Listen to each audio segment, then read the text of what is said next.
माना जाता है कि मनुष्य के कर्मों के आधार पर मृत्यु के बाद उसकी योनि निर्धारित होती है। इस जन्म में मनुष्य योनि मिलने का अर्थ ये नहीं है कि अगला जन्म भी इसी योनि में होगा, क्योंकि जीवन मरण और अगला जन्म सब कुछ कर्मों के आधार पर ही तय होता है।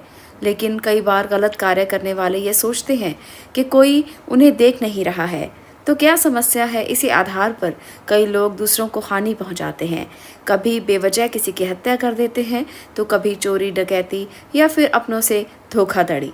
लेकिन क्या आप जानते हैं कि इन सब कर्मों के बहुत गंभीर परिणाम हो सकते हैं। इनके आधार पर कुत्ता, सियार, गिद्ध, सांप, गधा और कौच योनि में जन्म मिल सकता है। तो कर्म थ्योरी के आधार पर आज हम ये जानेंगे कि कौन से कर्म करने से मिलता है कुत्ते का जन्म। इसके पीछे एक कहानी है जो आज मैं आपसे यहाँ पर साझा करूँगी। एक बार एक घायल कुत्ता भगवान श्री राम के पास जाकर अपना दुख कहना चाहता है। भगवान श्री राम अपनी सभा में बैठे थे तो उन्होंने कुत्ते के रोने की आवाज़ सुनी, परंतु द्वारपाल ने भगवान श्री राम के पास उसे जाने नहीं दिया। उससे पहले ही उसने उसे सभा से बाहर निकाल दिया। अगले दिन में कुत्ता फिर से आकर उसी जगह पर रोने लगता है। फिर से द्वारपाल उसे भगा देता है। तीसरे दिन जब फिर से वह कुत्ता आकर उसी जगह पर रोता है तो भगवान राम उसकी आवाज़ को सुनकर द्वारपाल से कहते हैं कि इस कुत्ते को जो बार बार आकर यहाँ रोता है मेरे पास लाया जाए।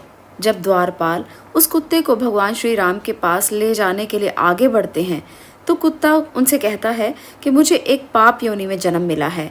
मैं किसी धार्मिक स्थान पर, यज्ञशाला पर, किसी मठ में या राजभवन में नहीं जा सकता। तुम भगवान श्री राम को कह दो कि मुझसे मिलने के लिए यहाँ पर आ जाएं। उस द्वारपाल ने जब भगवान श्री राम को सारी बात बताई तो भगवान श्री राम सीधा उस कुत्ते के पास जा पहुँचे और उसके रोने का कारण पूछा। तो कुत्ते ने बताया कि हे प्रभु, मैंने कोई पाप नहीं किया है, फिर भी एक संत ने मुझे पत्थर से मारा, जिस कारण मेरे पैर पर बहुत बड़ा घाव हुआ है और मुझे बहुत दर्द हो रहा है। इसी कारण मैं आपकी शरण में आया हूँ। कुत्ते की ये बातें सुनकर भगवान श्री राम ने उस संत को सभा में बुलाया और उस संत से पूछा कि तुमने इसके साथ इस प्रकार का व्यवहार क्यों किया है।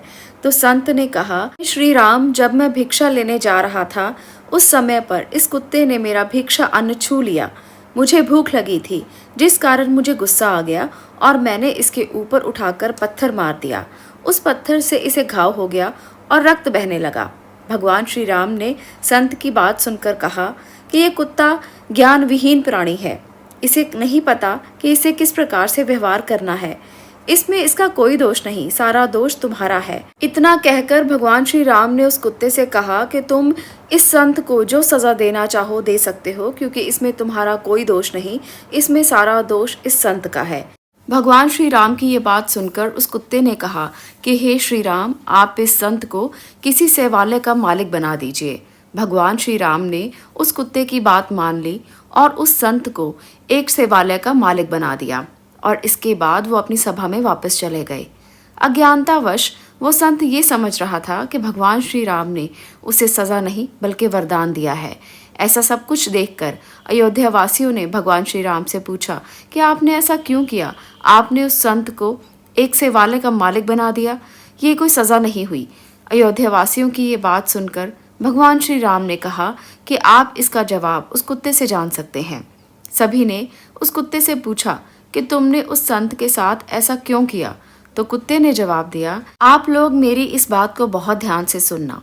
खेत में उत्पन्न अन्न को रखने वाले, मठ, बगीचा, सेवालय, दान ग्रान, इन स्थानों के अधिपति और पर स्त्री गमन, दूसरों के धन का गमन करने वाले, अन्याय करने वाले, गाली गलौज करने वाले, ब्राह्मण भोजन में से, जुटाई सामग्री में से चोरी करने वाले, बेईमानी से धन जुटाने वाले को अगले जन्म में कुत्ते की योनि में प्रवेश मिलता है। ये एक सत्य बात है। कुत्ते ने कहा, मैं भी इस जन्म में कुत्ते की योनि में इसीलिए हूँ क्योंकि मैंने पिछले जन्म में मठ का महंत होकर कुछ गलत कार्य किए। मैंने उस संत को उसकी करनी का फल देने के लिए ही उसे ये दंड दिया है, क्योंकि उस संत ने उस सेवालय में होकर भी बुरे कर्म किए तो उसे कुत्ते की योनि मिलेगी। कर्म किस प्रकार से अपना फल देते हैं कि कोई कुत्ता किसी जन्म में संत हो सकता है और कोई संत किसी जन्म में कुत्ता बन सकता है। तो इसलिए हमेशा अच्छे कर्म करने चाहिए, दीन दुखियों की सेवा करनी चाहिए, पशु पक्षियों को अन्नदान देना चाहिए। इससे आपको बहुत ही लाभ मिलेंगे और आने वाले जन्म भी सुधरेंगे।